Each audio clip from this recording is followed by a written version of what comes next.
This Thrive Loud episode is brought to you by Hinge Consulting. Success on Amazon hinges on well-executed strategies. Contact Hinge Consulting to learn about total Amazon channel management and to see if your business has what it takes to grow over 300% over the next 12 months.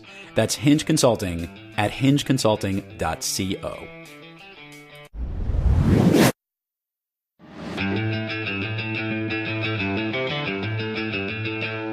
Now I'm getting really excited. Okay, this is the part where we're going to get loud. Holy crap, here we go. I like telling stories. I learn best through experiences. Everything I do is because of everything I did. Talk about having maximum impact while having a ton of fun. When you can net through that, what you do leave behind for your listener will have more impact. Wow, bring it on.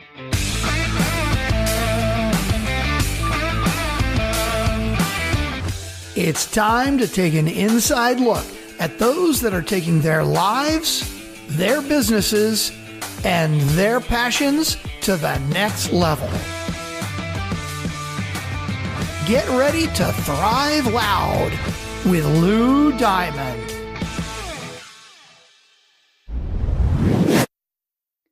Welcome, everyone, to another episode of Thrive Loud with Lou Diamond, connecting you to the most inspiring and amazing people that are thriving each and every day. Today on Thrive Loud, and the head of NewDay Solutions, which is a fair and transparent way of giving advice in the lovely financial space. The amazing, the thriving, the very, very fun, and now technically savvy, KT Thomas. KT, how are you today? I'm great, Lou. Thanks for having me. Oh, it's okay. Every time we record on Thrive Loud, something goes wrong, and it just is the way it is. So technology is our friend, but we need to get through it to become friendly with it. That's right. So what I wanted to do, KT, is have you share a little bit of your journey with the Thrive Loud listeners, a little bit of how you got to where you are today. You have obviously a book out now and a podcast show. You've become this very famous personality. And obviously, we know some pretty cool people in between. They're really not that cool. They're okay. Those Doug and Strickland guys. But anyway, aside from them, right. I want to hear more about your journey and make this all about you. So I'm going to pass the baton to you so you can share with the community your story. Hit it. Thanks. Advisor for about 26 years. And I've always wanted to be able to reach a bigger audience, talk to people about money in a way that would help them, think about like sort of daily things that they could do, things that would just make it easy. Because I think that money is told to people in a way to make it sound simple, but it's really pretty complex. And because they sort of trick you into believing it's supposed to be easy or that you're dumb if you don't understand it, then you end up making a lot more mistakes simply because they intimidate you into not asking for questions. Right. So one of the things about me is that, I came out of hardworking family. I was my family's first college graduate. I went to school on a scholarship. I went to state school, and I was the quote, the American dream kind of a kid from the Northeast, Irish and Italian and hardworking. And as a result, I decided that, giving financial advice for a living, I had a degree in economics, and I thought that made sense as a way to make a living. And when I got into the industry, what I found out is there's a lot of sales and not a lot of advice. And so I always wanted to be that person that was really trying to be on the same side of the table with my clients. And along the years, my business is, really flourished. I've done very well professionally within my industry.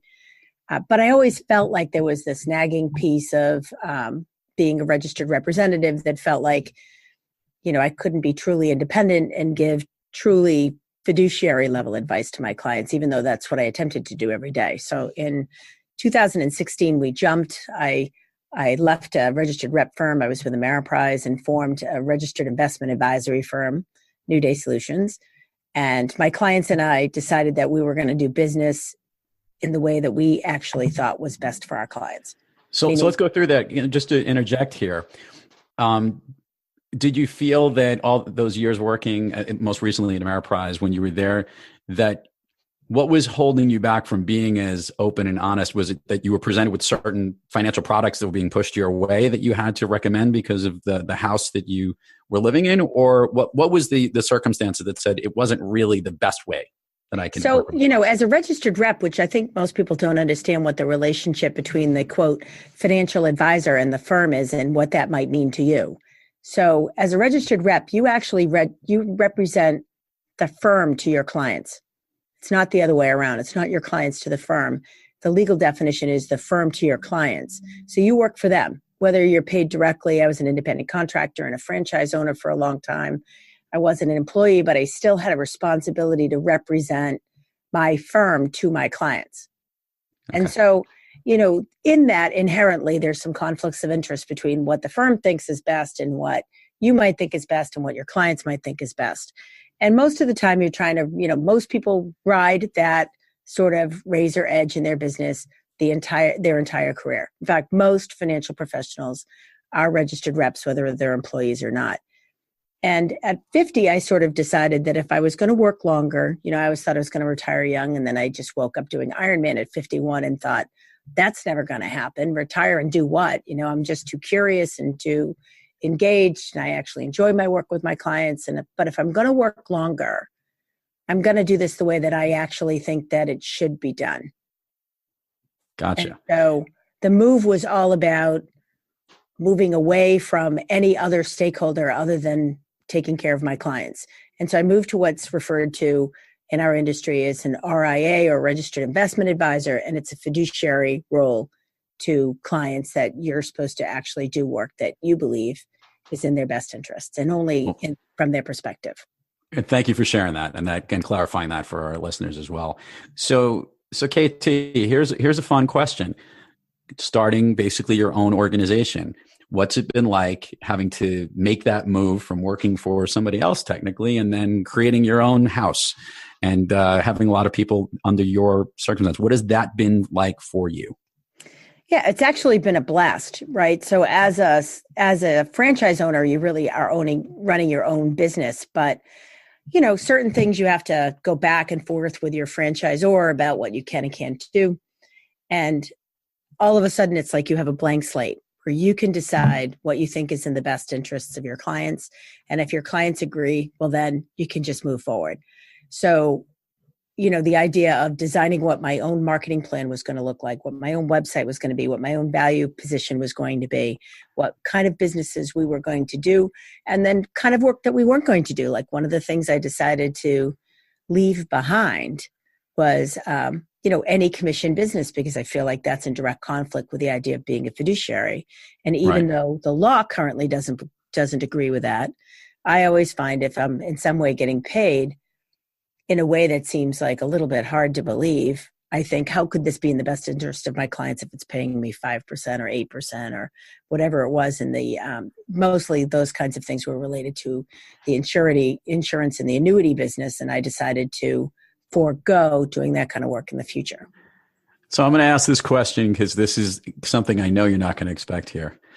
What, as an advisor, is the financial situation that you enjoy handling with your clients most, and which is the one that you don't prefer to do the most? Give me the best and worst case scenarios for you as an advisor in the role that you sit in and how you react with it.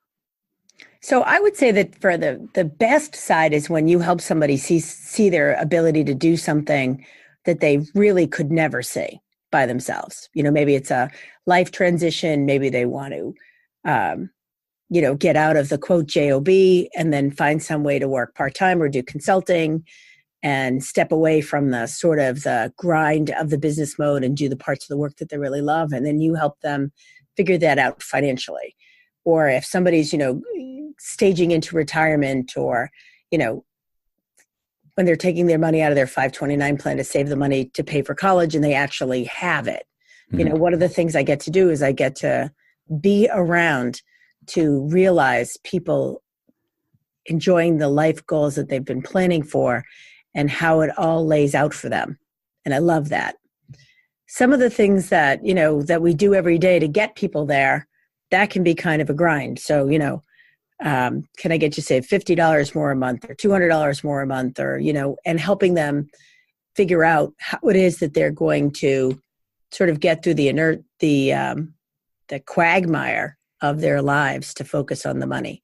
So I sort of have a rule that, for me, it has to be that they think this is important enough that they're participating in it, which doesn't mean they have to run it, because, I'll run it.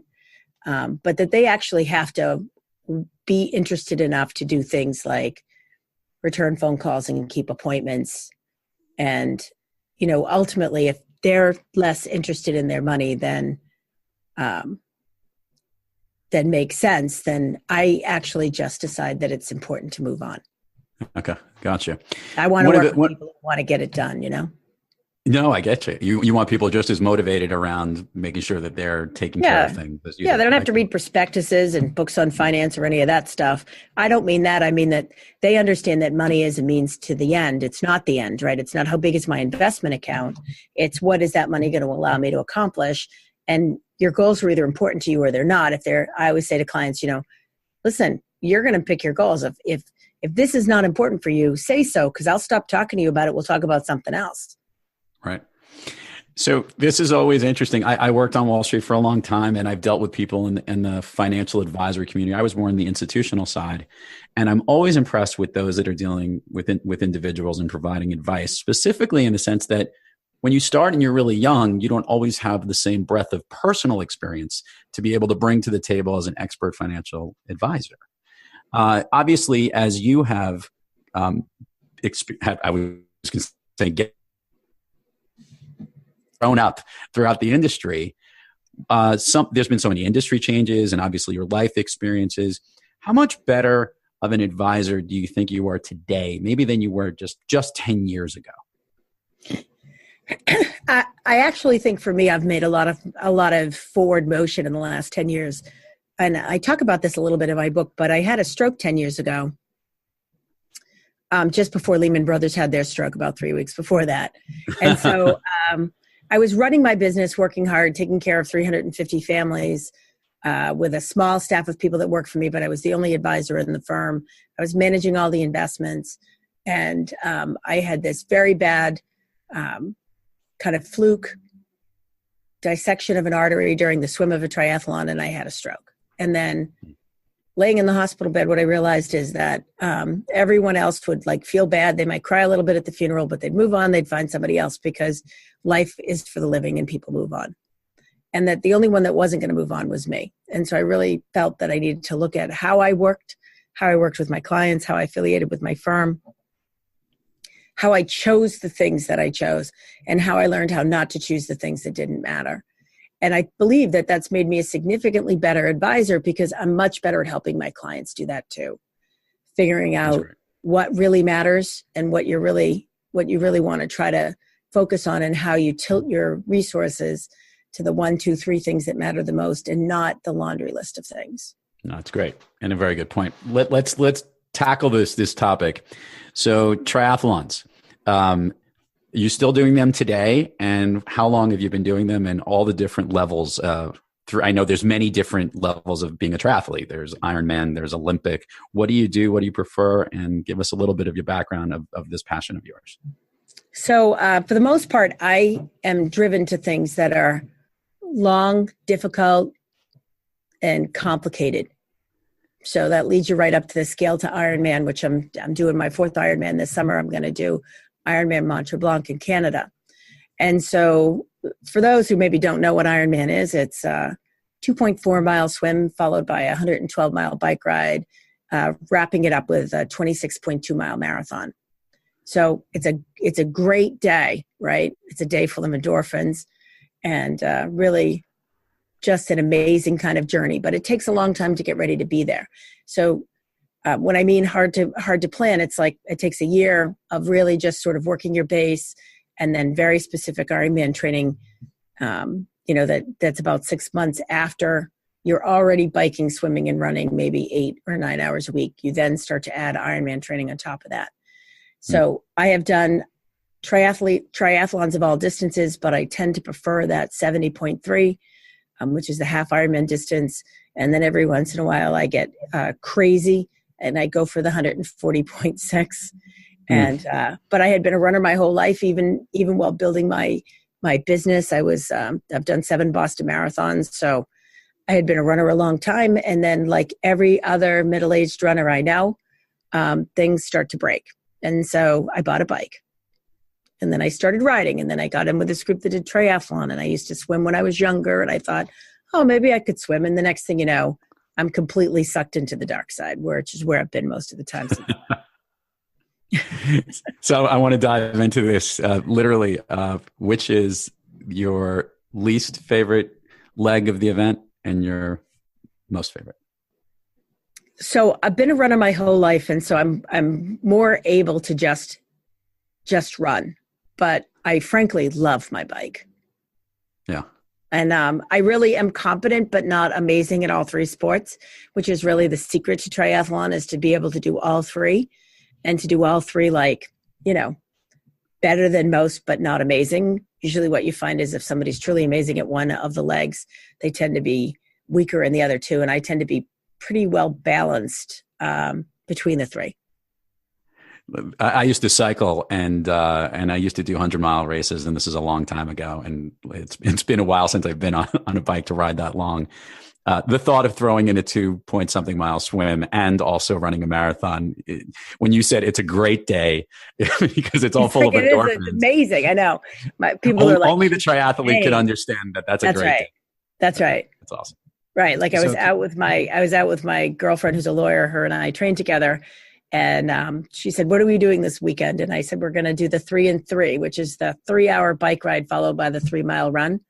Because, of course, my race is until August, right? So I'm just sort of building my riding base, and every week we're adding miles, right? So we ride 50 miles and then we run 3 miles. And the two of us are like in this place getting a salad with grilled chicken and pretty much all the food you can carry home. And I just am delighted. And she just looks at me and she goes, that's that feeling. Like, I just love that feeling. You're exhausted, but you're just sort of joyful. That's great. And it's a perfect segue to this question. I ask all the Thrive Loud guests this question. When you have trouble thriving, who do you turn to, or what do you turn to get yourself back on the thriving track?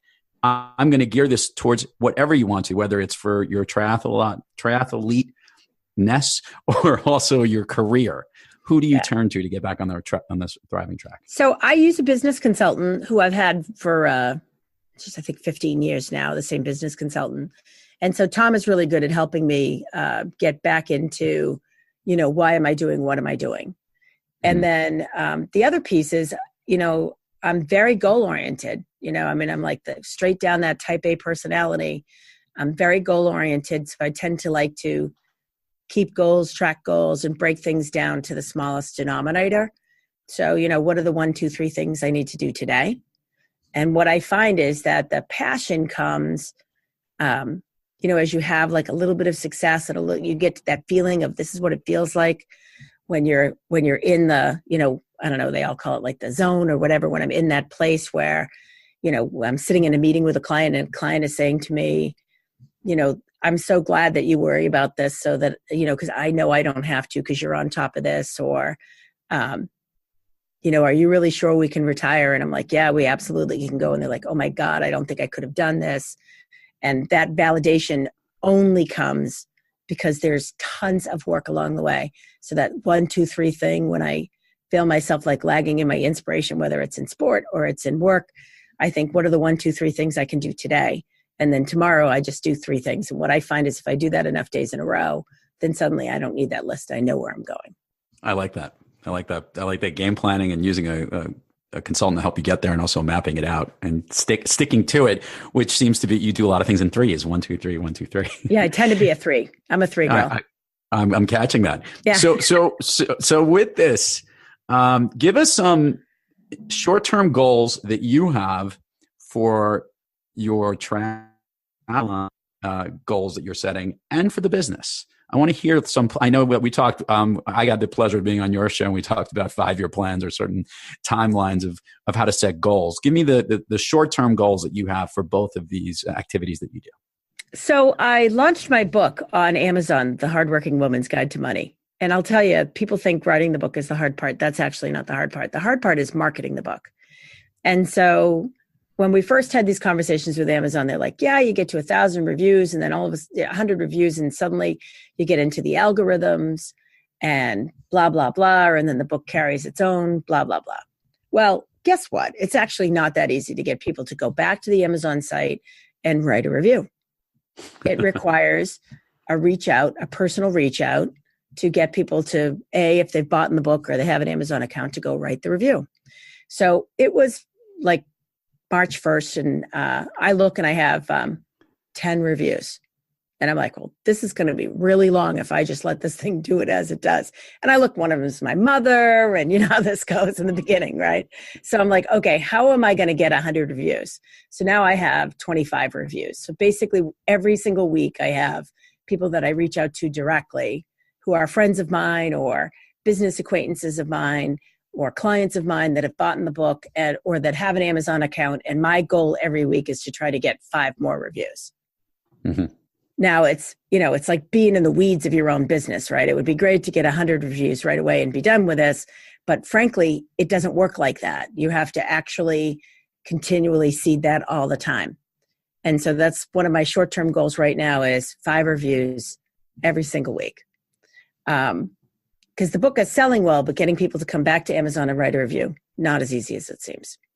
I learned after I wrote the book and launched it that it might have been better to do all this work before I launched it. But, hindsight's 20/20. I didn't know that. I'll know that the next time. Inside the business we track a lot of variables on a monthly basis. So we track, performance of the portfolios. We track underlying investments. We track new money to the firm. We track client retention. We track financial planning. And so we're on those matrices of our business all the time because we're in the money business. If we can't track it, really nobody can, right? So we do track all those things all the time.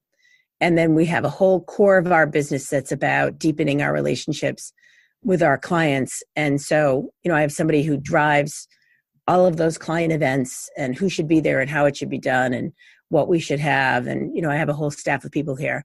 And so the business is, the traditional business, NewDay Solutions, is a machine. We've been running it for a long time. I've got like the wall of honor in my lobby. We have, 3 CFPs, 2 CMAs. We have 1 person working on their MBA, another person working on their CFP. We believe in education. We believe in being ready to help our clients in whatever way. And we work really hard to show that first.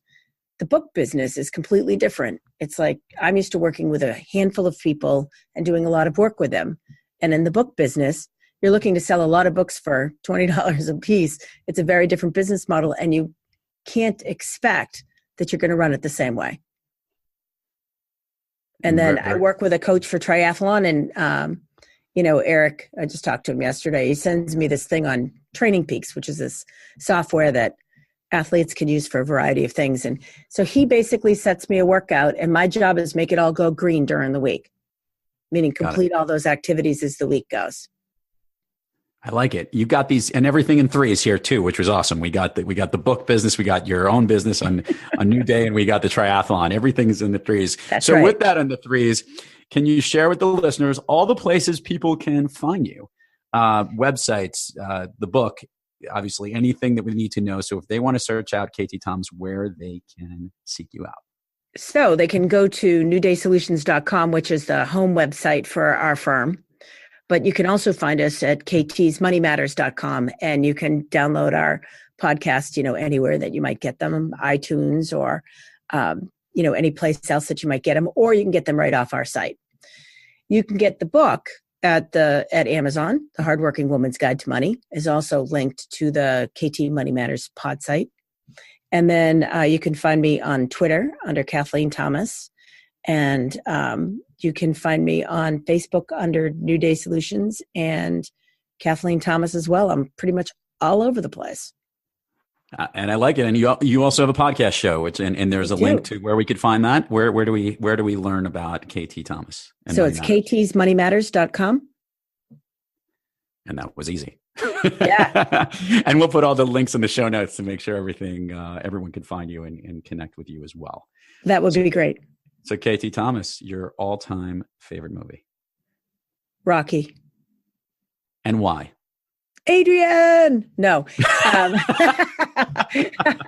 Nice. Didn't you like that? Right on. So it had sport, because I'm a sport junkie.